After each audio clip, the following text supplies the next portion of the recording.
What's going on, guys? Daniel aka Phoenix here, back with another episode of The List today.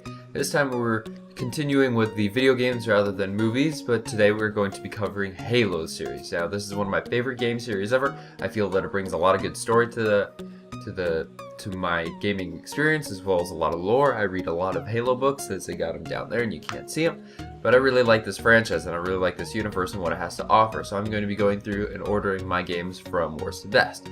Now keep in mind, this is my list and this is not what everybody else thinks. So you are entitled to your own opinion, as am I. And so yeah, that's how I'm going to do this. So let's get right into it. Coming at the bottom, unfortunately, we have Halo Combat Evolved. Now, this is like a video game. This was the first Halo game ever. So this is like we're going back in time to a really old time of crappy graphics, and anything that was like something blew people's mind. But now that I go back and I look at the level design, it's very long. Like, all the campaign missions are super long, they're super repetitive, and it just wasn't that great. The multiplayer is like pretty slow too, as like the maps are overly sized, with the score limit being so high and the time limit being like half an hour in sometimes. So there really is not a lot of action, and it gets like really slow and repetitive very fast. Coming up right after that is Halo Wars. Now, Halo Wars took a little dip off the first-person shooter era and went to a strategy RTS game.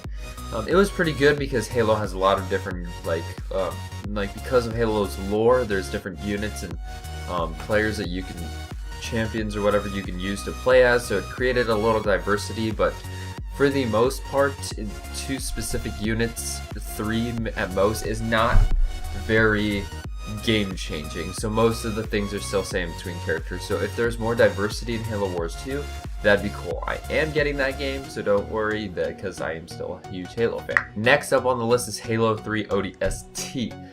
Not a Spartan in this game, whereas you're more of a what we call like a normal soldier in Halo. You're playing as the ODST drop soldiers. These guys go in first and they just shoot up. This is basically a mission gone wrong. You're playing in the dark streets of New Mombasa. When I played this game, it freaked the crap out of me because everything's super dark and I'm just playing, walking around, and I don't know when a brute is going to come out and jump me.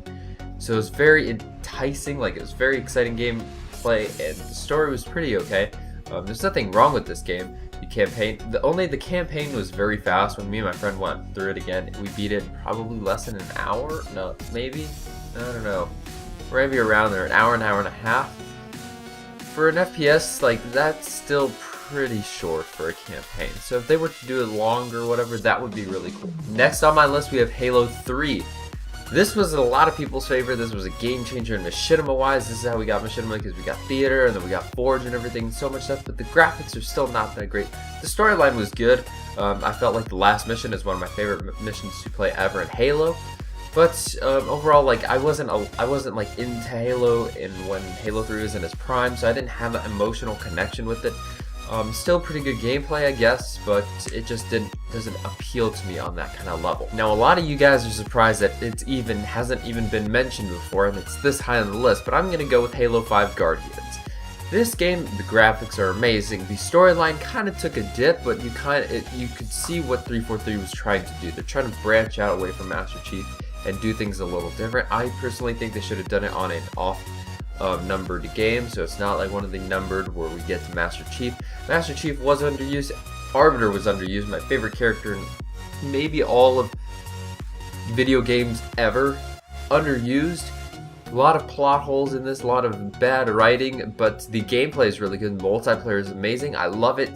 Just the next gen level of how they took the gameplay is really nice, and Warzone is an excellent addition to this game. Most people have this higher, but I'm gonna go with Halo 2. Now, I didn't play Halo 2, I played Halo 2 Anniversary when it came out on Master Chief Collection.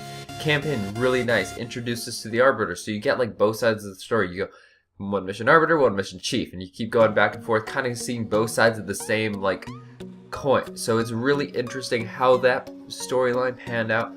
Multiplayer, I heard, was really good in its prime.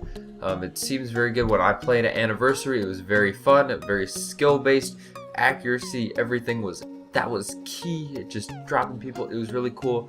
In Halo 2 Anniversary, we got another Forge. That wasn't there before, but that was there now, and then we got Theater, so it kind of helps us. I've done a couple of shorts in Halo 2 Anniversary, and I think it's a pretty solid game. Another surprise as to how this made it this high on the list is probably lurking around in your mind, but I'm going to go with Halo 4 with my number 2 spot. This game, I pre-ordered it, I got it. I didn't hate it at first like some people. I played this game like non-stop for a good 6 months until I got Black Ops 2. And all my friends started phasing out of Halo, and that was kind of depressing. But you know, I still liked it. I thought there was a lot of cool new additions with the sprint because that's what all I picked in Reach. I love the BR. I love I think the loadouts was interesting, like how they tried to do that, but then they put the packages or perks or whatever, and that just kind of ruined the game for me in multiplayer. But it was still pretty good nonetheless. Spartan Ops was but it was really cool. Theater armor customization is all still there, and this is what I use for hope, guys. So I have a connection with Halo 4 now that I never have with any other game. So I thank Halo 4 for being what it is, letting me do what I need to do with my series, and that's why I like Halo 4. Now, drum roll please. Number 1 spot goes to Halo Reach. Yes, you guys all know the story about it. I went to the game truck, never played Xbox before, the guy put on Halo Reach, and it blew my mind. Aesthetically, visually, the graphics were amazing. To be like, I was stuck on this thing, this DS, you know, playing Pokemon and stuff, watching my dude go around. But the ability to see first person, like through my own eyes, what is going on, that was mind blowing for me, guys. This game was amazing. I love this game. Favorite Halo game of all time. For me, nothing will ever change that. I doubt it, because I don't think Halo 6 is gonna top this. Forge, awesome. I like it more than Halo 5 because Halo 5 is kind of different in the control scheme or whatever.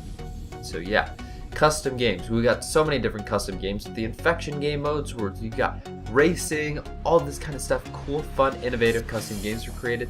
Campaign was cool. You see how Reach goes to crap and falls apart, and it's not a happy ending at the end. The last mission is you just freaking dying. That's how you complete the freaking game. Firefight was really cool too. You could try to survive as many waves as you can against enemies, and that was really cool. This game, oh, don't even get me started on the armor customization. Armor customization, on point. Apply whatever armor I want to make my character look however I want, and it reflects in the campaign. Can you believe that? I can't, because that's crazy. Overall, Halo Reach is an amazing Halo game. So anyways, guys, that's my Halo list. What is your guys? Have you guys played all the Halo games? Let me know in the comment section below. Next week I'll be doing something else, probably going back to the movie series, probably. So anyways, guys, or I might be going around the TV section. I'm not sure. So anyways, guys, hope you guys enjoyed. This has been me, Daniel, aka Phoenix. Hope you guys enjoyed. Don't forget to drop a like if you did, and subscribe if you're new. We're growing, we're growing, we're growing. And always, find yourself, be yourself, love yourself.